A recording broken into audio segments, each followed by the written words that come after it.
Bonjour à tous, bienvenue dans cette nouvelle vidéo sur ma chaîne YouTube et on se retrouve aujourd'hui pour une vidéo critique, une vidéo que j'avais vraiment hâte de vous faire. Et alors là, je commence un énorme et gigantesque, j'ai envie de dire une suite, un 4 à la suite on pourrait presque dire, de la dissidence parce que j'ai aimé Vikings, les gens n'ont pas aimé Vikings, je n'ai pas aimé Vendavision, d'après les commentaires j'ai l'impression que les gens ont aimé. Et là, Lupin, d'après ce que j'avais pu voir aussi, les gens n'étaient pas plus enthousiasmés que ça. Et moi, j'ai adoré. J'ai trouvé ça très bien. Et donc, je vais vous expliquer pourquoi dans cette vidéo. Alors, la série Lupin, c'est la nouvelle série Netflix française. Après le fabuleux Marseille, dont de triste mémoire dont nous nous souvenons. Et aujourd'hui, donc, Netflix est revenu avec une nouvelle série faite par des Français. Et déjà, je vais dire un truc, c'est que la bande-annonce, elle envoyait. Je la trouvais bien. Je me suis dit, allez, Omar Sy, moi j'ai toujours été très fan. Je trouve qu'il est plutôt très bon dans les rôles qu'il a. En tout cas, la plupart du temps, je trouve qu'il s'en sort très bien. Il y avait plein de bons signes. Je regarde le premier épisode. C'est toujours important, hein, un épisode pilote, comme je l'ai dit, épisode d'abord, ça te donne une idée ou pas de est-ce que la série sera bien. Je l'ai surkiffé. Je l'ai surkiffé. Alors, de quoi ça parle, Lupin? Alors, Lupin, ça parle d'un gentleman cambrioleur, hein, comme on pourrait le deviner, qui est en fait Hassan Diop, qui essaye donc dans le premier épisode de voler dans un musée un collier de diamants qui va être mis aux enchères. Et en fait on découvre que ce collier appartient à une famille très riche et qui un peu manipule les médias, etc., enfin manipule plein de choses, très influente, même avec la police, et qui a en fait provoqué l'arrestation du père d'Hassan. Et donc forcément Hassan, qui croit en l'innocence de son père, veut essayer de rétablir ça et surtout veut essayer de se venger entre guillemets de ce qui s'est passé. J'ai trouvé que le concept déjà de base, un concept un peu Prison Break, on va pas se mentir, hein, avec quelqu'un accusé à tort qui en plus va mener jusqu'à la mort, donc très bien. Et de l'autre côté, Hassan qui veut essayer donc de réhabiliter son père, réhabiliter sa famille, réhabiliter son nom, et qui en même temps, bah voilà, est quelqu'un de malin, qui aime voler, qui aime ça aussi, le côté un peu challenge, qui aime le côté détourné et tout. Et j'ai trouvé que la série était extrêmement efficace. Parce que, si je vous avais dit le speech comme je viens de vous le dire, c'est, moi déjà je trouve que le speech il est plutôt vendeur. Il est plutôt vendeur. Et en fait, c'est presque, comment dire, c'est presque mieux que le speech que je viens de vous faire. C'est ça qui est fou. Parce que ça, ok, c'est la base, quoi. Mais en réalité, il y a des trucs hyper sympas. Alors, il y a des trucs dont on y reviendra, il y a quand même quelques bémols. Mais la série, déjà, putain, mais elle a de la gueule, hein. Elle est rythmée. C'est le personnage principal, il est hyper attachant. Parce que ce que je vous ai dit sur Hassan, sa famille qui a été détruite à cause de cette famille de riches, etc. Tout ce qui a pu lui arriver, sa relation avec sa ancienne petite amie, son fils, etc. Enfin, je trouve que les personnages, il n'y en a pas beaucoup.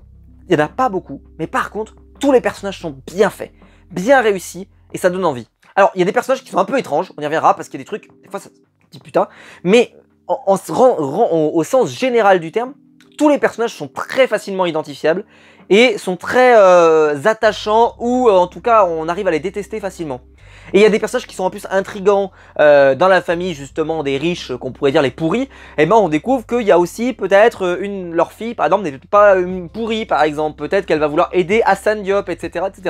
Et tout ça mène qu'au fur et à mesure que la série va avancer, que les épisodes vont s'égrener, t'as l'impression que tous les personnages commencent à bien s'imbriquer et que la série avance bien. Alors bon, il y a des choses des fois un peu tirées par les cheveux. Quand Hassan essaie de rentrer dans une prison et que hop, il attend le tour de garde et que d'un coup il remplace le prisonnier et il arrive à repartir, c'est vrai que c'est un peu étrange. Pareil, il a tout de suite du boulot par exemple alors qu'il vient d'arriver.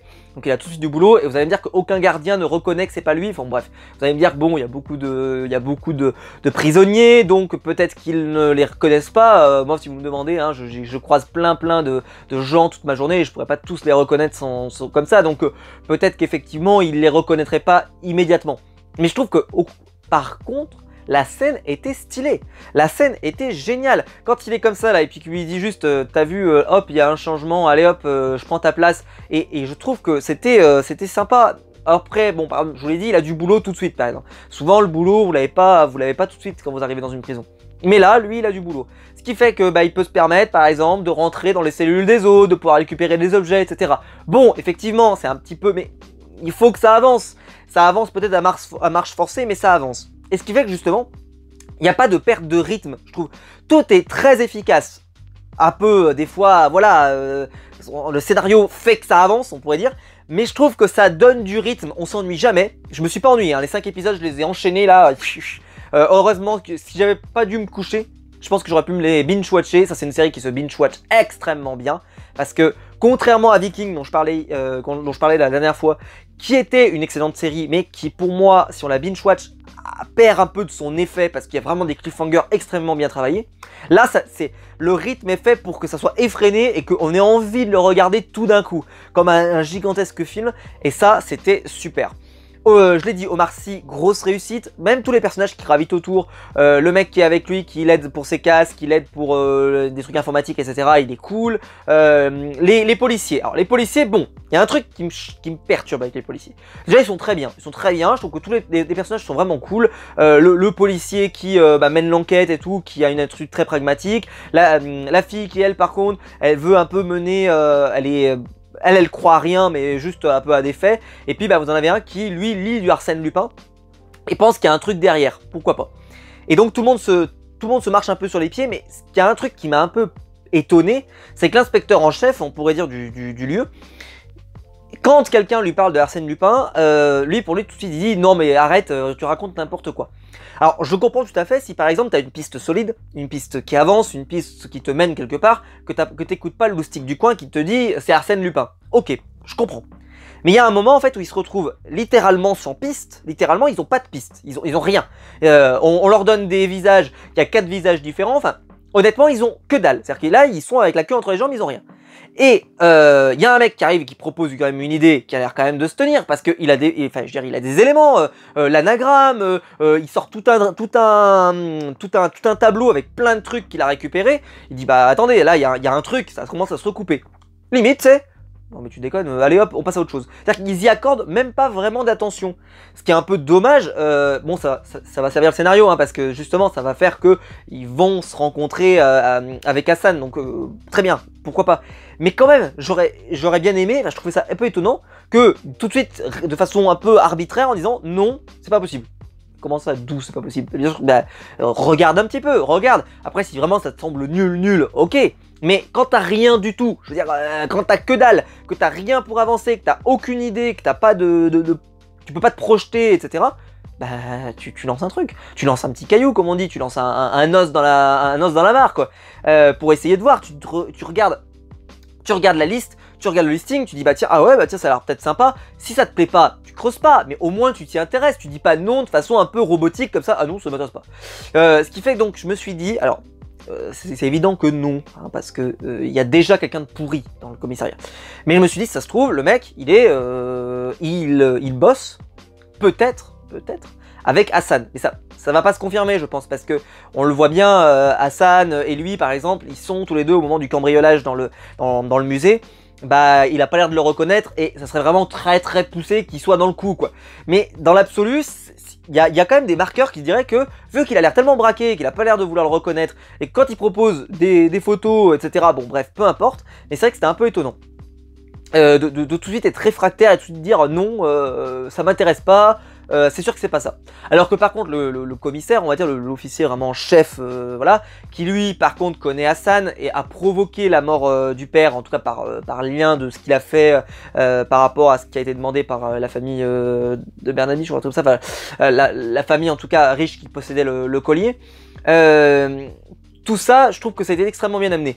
La scène par exemple où t'as Hassan qui est en train de torturer justement l'inspecteur et qui est en train de le torturer, il dit bah voilà, vous meniez l'enquête il y a quelques années, et que là il se rend compte que c'est Hassan, et vraiment, d'ailleurs il prend un risque parce que il aurait très bien pu le dénoncer et puis la série s'arrête là. Mais non, il va pas le dénoncer, quoi. Alors, ce qui est pas très clair à ce moment-là d'ailleurs de la série, c'est pourquoi il ne le dénonce pas, parce qu'il a l'air quand même de continuer de jouer et de soutenir la famille qui obtient le collier tout simplement, enfin qu'il l'a plus, qu'il se l'est fait voler, parce que voilà, il les tient au courant, il les appelle au téléphone, enfin machin. Donc c'est vrai qu'il joue à un jeu, t'as l'impression que tu sais pas vraiment qu'est-ce qu'il soutient, t'as l'impression qu'il soutient un peu tout le monde, ce qui est une façon de soutenir personne en final. Donc un peu étonnant.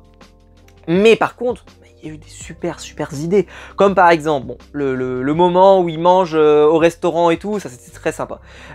Donc comme je vous l'ai dit, tout le passage où il a enfermé quelqu'un, ça marchait très bien aussi. Mais toute la suite, avec par exemple le cambriolage où il monte comme ça dans une chambre en se faisant passer pour un policier, il monte le truc, bah, c'était super. Et que justement on se rend compte qu'en fait bah, ça se passe dans le passé et que dans le passé en fait bah, il avait failli se faire rattraper, etc.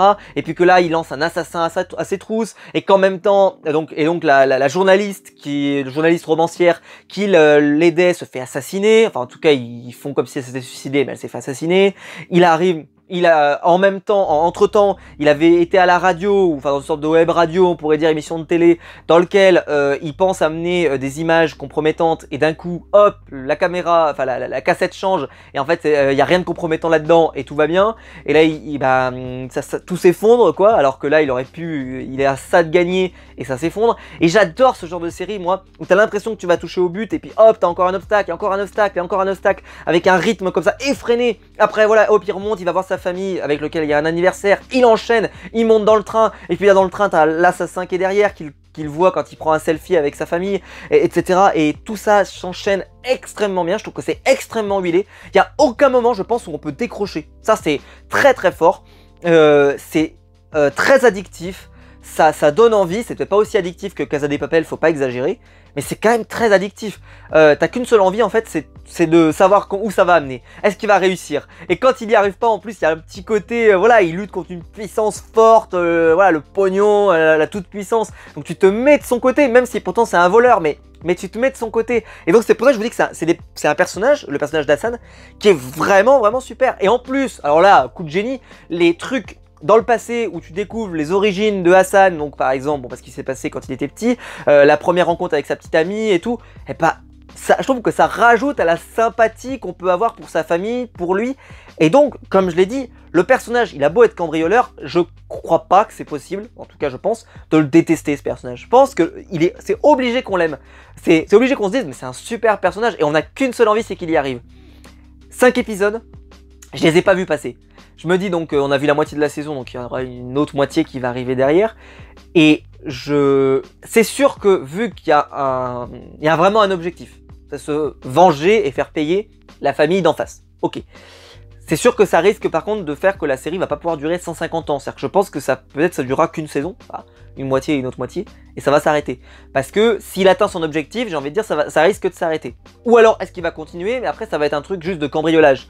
Ce qui peut avoir un effet, je ne le souhaite pas, mais ce qui peut avoir un effet Prison Break, c'est-à-dire que ça commence très fort en saison 1, parce que la saison 1 a un concept très fort, avec des personnages très identifiés, un lieu et des enjeux très importants. Et après, bah, il faut bricoler, essayer de faire continuer la série un peu au forceps, quoi. Donc je sais pas s'il y aura d'autres saisons derrière, mais en vrai, je suis en train de me dire, je sais pas ce que vous en pensez, mais j'aimerais bien qu'à la fin de la saison 1, ça soit pas fini en fait, qu'il y ait encore d'autres choses derrière, qu'il y ait plein d'obstacles, plein de choses, que vraiment il lutte contre voilà, une corporation comme ça qui essaie de le battre, cette famille, et qu'en même temps il ne lâche rien, mais bon, je pense que ça risque, parce que là, on a clairement fait la moitié de la saison, et on a quand même vu beaucoup de choses, c'est-à-dire que la police a quand même déjà bien avancé dans son enquête, elle a bien avancé, c'est quand même... voilà, je pense que ça peut pas durer non plus 150 ans ce genre de série, c'est peut-être un peu dommage parce qu'elle est vraiment super sympa quoi.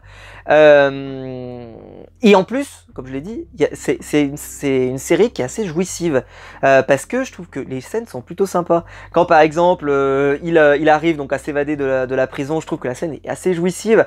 Quand il arrive, alors là, moi c'est ma scène, j'ai adoré cette scène, quand il met le diamant dans la poche de l'assassin, qui ensuite se fait arrêter par les policiers, et il arrive comme ça, enfin, c'était top. Quand il amène sa famille et que là d'un coup le fils disparaît, hop, pareil, toujours bien en tension, tout de suite à se dire, ah purée, qu'est-ce qui s'est passé?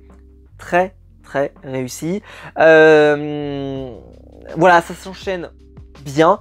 Je pense d'ailleurs que cette série... c'est vrai qu'on n'avait pas été gâté en série française sur Netflix, on va pas se mentir.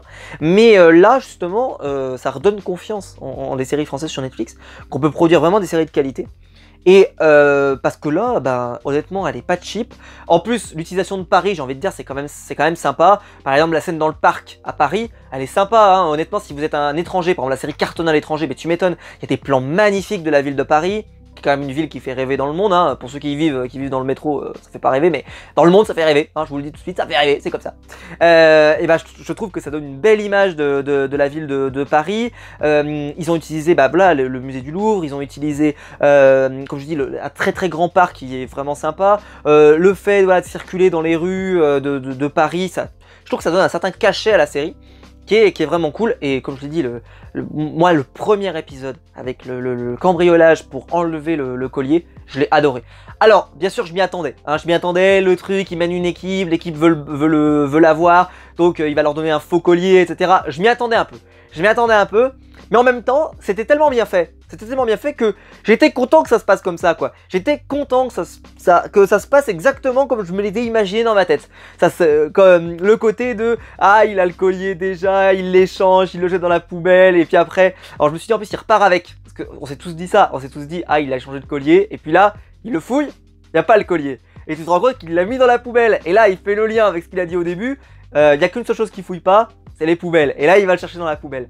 Très très très malin. Enfin voilà, des trucs simples. C'est pas, y a pas une ambition à vouloir faire des trucs avec des grosses surprises, machin, à vouloir maximiser le cerveau et te dire putain qu'est-ce qui se passe et tout. Non non. Mais par contre, en termes d'efficacité, en termes de rythme, les personnages sont attachants. Il y a rien de mauvais dans la série. Et donc, je sais pas ce que les gens ont reproché, peut-être justement un manque de réalisme, peut-être, à cause justement de la scène dans la prison, la scène où, justement où il se suicide, où il se pend, et en fait il meurt pas vraiment, bon pourquoi pas, mais je peux comprendre la critique, je peux comprendre, il y a peut-être des choses qui sont pas très réalistes, mais j'ai jamais regardé moi une série pour qu'elle soit réaliste.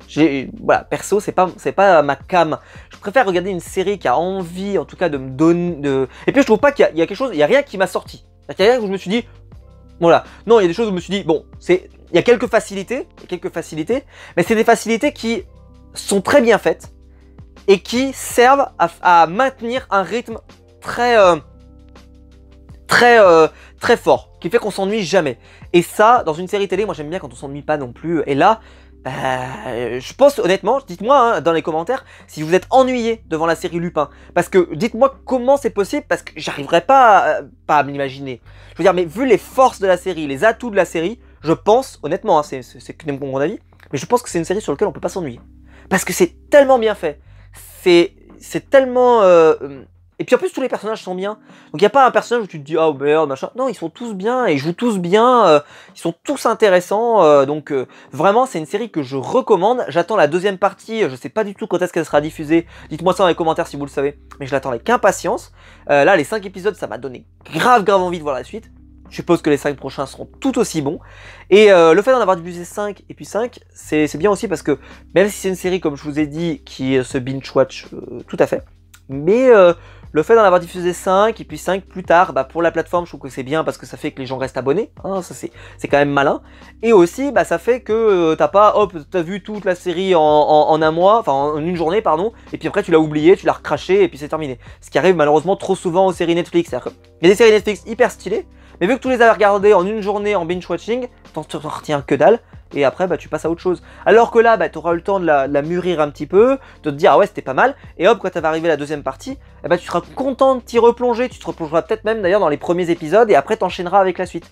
Donc qu'ils aient pas tout donné d'un coup, moi je suis plutôt content. C'est vrai que je suis pas un adepte du binge watching, mais là cette formule de moitié binge watching, c'est-à-dire 5 et 5, c'est peut-être la moins bonne c'est peut-être la moins mauvaise des formules. Surtout que l'épisode 5 se termine vraiment sur un gros cliffhanger.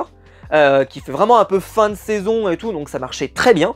Donc là-dessus, je trouve que le découpage en plus, c'est un découpage qui, même pour un réfractaire au binge-watching, est bien fait. Voilà, est bien fait et je trouve que ça fera peut-être que la série aura un peu plus d'impact. Parce que comme je l'ai dit, le fait que ça soit tout dévoré d'un coup, c'est quand même moins sympa. La Casa des Papel par exemple, j'étais bien content qu'il l'avait divisé en 2 parties parce que ça a permis de faire monter la hype jusqu'à qu'il y ait la deuxième partie et la suite et la fin du braquage, et ça c'était bien. Et là c'est exactement pareil, il fallait Il fallait une pause, et je trouve que cette pause va servir la série. Mais dites-moi ça dans les commentaires, vous, si vous pensez la même chose ou pas du tout, si vous auriez aimé avoir les 10 épisodes d'un coup, mais je pense que ça va servir la série. Surtout que la série est très populaire, même aux États-Unis, même ailleurs, elle cartonne, donc on peut être très content et très fier d'avoir une série française de qualité, parce qu'on vantait souvent les séries allemandes ou des séries un peu d'Europe de l'Est ou des séries espagnoles sur Netflix, qui nous sortent beaucoup de bonnes choses comme Dark, etc. Mais voilà, nous en France, on a quand même un savoir-faire, on sait faire certaines choses. Je me souviens par exemple, moi j'avais regardé la série Versailles sur Canal. Bon, j'avais détesté parce qu'elle était pas bonne la série. Mais par contre, on avait en termes de scénario. Par contre, elle avait un vrai cachet, elle était super jolie et tout. Et ben là en plus, on a un scénario qui est plutôt engageant, plutôt rythmé et plutôt bien. Donc ça vaut clairement le coup d'œil. Voilà, si la vidéo vous a plu, vous pouvez la liker, vous pouvez vous abonner, vous pouvez la partager sur les réseaux sociaux. Il y a le bouton rejoindre juste en dessous pour devenir un membre soutien et je vous en remercie. Et quant à nous, on se retrouve très vite pour une nouvelle vidéo sur ma chaîne YouTube. Ciao!